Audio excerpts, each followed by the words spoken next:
Hello dear students, आज के छोटे से सेशन के अंदर हम बात करने वाले हैं जनरल एप्टीट्यूड की प्रिपरेशन कैसे करें। सबसे पहले तो मैं आपको बता दूं कि बहुत समय पहले एग्ज़ाम का पैटर्न ऐसा हुआ करता था। जब आप जनरल एप्टीट्यूड पूरा का पूरा छोड़ भी देते थे तो पार्ट बी और पार्ट सी के भरोसे आपकी नेट भी निकल जाती थी, आपकी जेआरएफ भी निकल जाती थी। आज टाइम काफ़ी हद तक चेंज हो चुका है। अगर आप आज पार्ट ए पूरा का पूरा छोड़ देते हैं तो मुझे लगता है कि शायद नेट या जेआरएफ निकालने में काफ़ी प्रॉब्लम होगी। तो इसलिए आज हम बिना पार्ट ए किए सिलेक्शन लें, ये थोड़ा सा डिफ़िकल्ट है। तो इसके लिए आपको जनरल एप्टीट्यूड की प्रिपरेशन भी करनी पड़ेगी।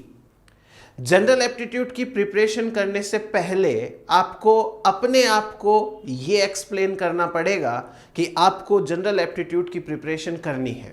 उसके बाद में जनरल एप्टीट्यूड की प्रिपरेशन आप कैसे कर सकते हैं, मैं थोड़ा बहुत आपके साथ में डिस्कस कर रहा हूं। अगर आपको इसमें से कोई चीज़ अच्छी लगे तो डेफिनेटली उसको एक बार फॉलो करके देखिएगा, शायद आपका प्रॉब्लम थोड़ा सॉल्व हो। जनरल एप्टीट्यूड जो CSIR के अंदर आता है वो बहुत ज़्यादा डिफ़िकल्ट नहीं आता। तो सबसे पहले अपने मन से ये डर निकाल दीजिए कि वहाँ जनरल एप्टीट्यूड के नाम पे आपको बहुत ज़्यादा मैथमेटिक्स पूछी जानी है। नहीं, आपसे मैथमेटिक्स नहीं पूछेंगे, आपसे जनरल एप्टीट्यूड सिंपल रीजनिंग के क्वेश्चंस ही पूछेंगे। अब दूसरी बात यह है कि इसकी प्रिपरेशन करें कैसे, इसको कितनी देर तक पढ़ना चाहिए। मुझे जहाँ तक समझ में आता है, मुझे लगता है कि एक पर्टिकुलर सिलेबस फॉलो करने से अच्छा है। यदि आपको डर लगता है जनरल एप्टीट्यूड से तो आप किसी सिलेबस को फॉलो करने से बेटर जो मैं अभी बता रहा हूँ उसे ट्राई करके देखिए। सबसे पहले आपको क्या करना है, आप पुराने सालों के जो क्वेश्चन पेपर्स हैं जनरल एप्टीट्यूड के स्पेशली, आप उन क्वेश्चन पेपर्स को स्कैन करिए। जब आप पुराने सालों के क्वेश्चन पेपर्स को स्कैन करेंगे तो आपको एक चीज़ अच्छे से समझ में आएगी कि हर बार क्वेश्चन पेपर के अंदर कोई ना कोई 2D या 3D स्ट्रक्चर से क्वेश्चन आता ही आता है। 2D स्ट्रक्चर्स का मतलब ये हो गया कि कोई सर्कल है, कोई ट्रायंगल है, इस तरीके की स्ट्रक्चर से स्क्वायर है, रेक्टेंगल है, इनसे कोई क्वेश्चन आता है। फिर 3D के अंदर आपको सिंपल सी कोई क्यूब हो गया, क्यूबॉइड हो गए, इस तरीके की स्ट्रक्चर से क्वेश्चंस आते रहते हैं। तो आपको हर एग्जाम के अंदर इन स्ट्रक्चर से एक क्वेश्चन शायद मिलेगा। दूसरा, आपको कोई सीरीज फिल करने वाले क्वेश्चंस मिल सकते हैं जो होते भी इजी हैं, सीरीज फिल करने वाले। तीसरा, आपको कोई शेप देकर के पूछेंगे कि बताइए इसका नेक्स्ट शेप क्या होगा या पीछे का शेप क्या होगा, ऐसे कुछ करके आते हैं। हो सकता है कि आपको ट्रेन वाले क्वेश्चंस, ट्रेन एंड टाइमिंग वाले क्वेश्चन है, वो आपको आराम से देखने को मिले। आपको क्लॉक के ऊपर बेस्ड क्वेश्चन मिल सकते हैं। आपको वहां सिंपल सा ये जो ट्रेन है, क्लॉक है, इनके अलावा एज निकालने वाले या रिलेशन निकालने वाले क्वेश्चंस मिल सकते हैं। जैसे कह देंगे ए जो है वो बी का ये लगता है, बी सी की ये लगती है, इस तरीके के रिलेशंस। या आपको ऐसे ही सिंपली कह सकते हैं कि ए ये है, बी ये है, सी ये है, बताइए। या फिर आपसे ऐसे पूछा जा सकता है ए बी के आगे खड़ा है, बी जो है वो सी के पीछे खड़ा है, इस तरीके के क्वेश्चंस आ सकते हैं। मेरे कहने का मतलब ये है कि जब आप पूरा का पूरा पेपर स्कैन करेंगे तो आपको ये समझ में आएगा कि हर बार कुछ टॉपिक्स ऐसे हैं जिनसे क्वेश्चन बनता ही बनता है। तो अब आप एक काम अच्छा ये कर सकते हैं कि आप वही टॉपिक्स प्रिपेयर कर लें। तो कम से कम कुछ ना करें, उससे बेहतर कुछ तो करें, ये स्थिति तक आप पहुंच जाएंगे।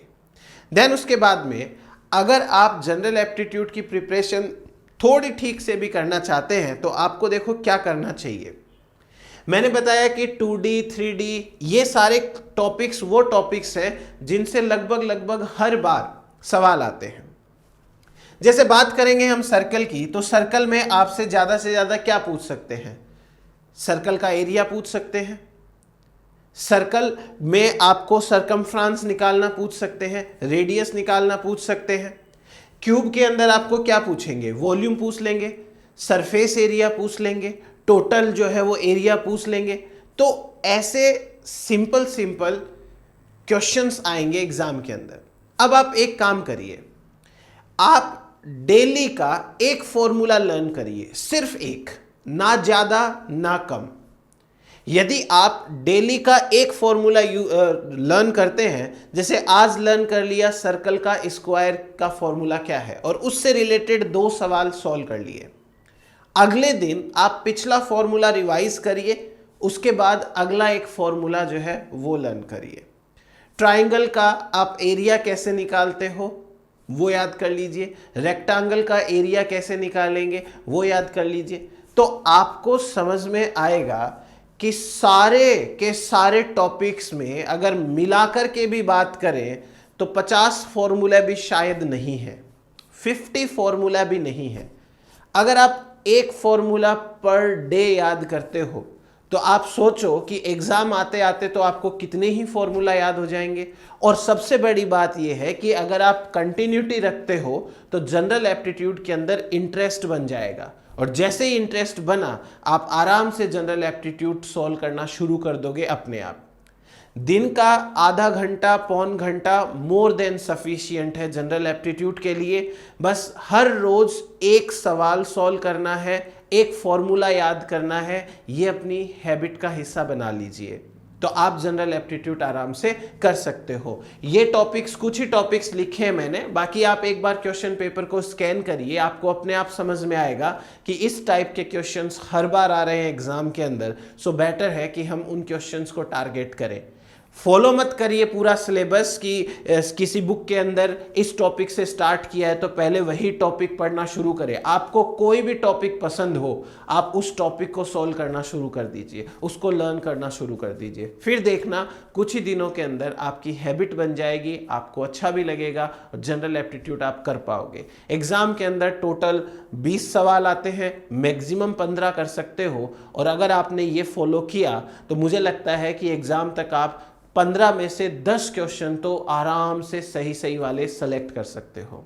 तो चलिए इसके ऊपर सोच के देखिएगा आप।